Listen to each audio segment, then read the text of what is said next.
trong con tim anh, nơi xưa anh tìm về, đốt cháy bao nhiêu yêu thương còn vương vấn bên cạnh ai, vì bước chân không còn chung đôi.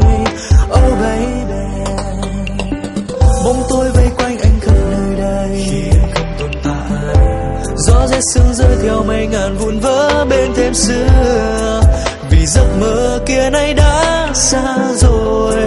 No, nào hay em đã vứt hết những ký ức đã qua, chẳng hề suy nghĩ những phút năm đuôi, những chiếc hôn nhẹ nhàng, và rồi cơn gió cuốn lấy hết những nỗi xót xa vô hình nơi đây khi em bên anh. Tìm về nơi đó khi em cho anh những giấc mơ, tìm về con phố đó nhưng sao nó đã quá xa vời vời. Chỉ cần em biết anh đã có điều lấy chút yêu thương kia mong mãi vì anh.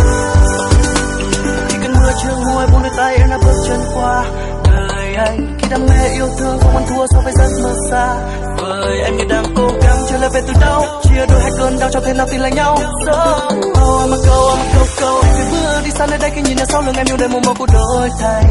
Xem như bao lâu nay em đóng phim với mình mà thôi, xem như tương lai mong manh nên em không muốn bên anh nữa, xem như anh luôn tin em vẫn biết em muốn rời xa khỏi nơi này luôn vào ngày để kiếm lấy cho mình hạnh phúc riêng.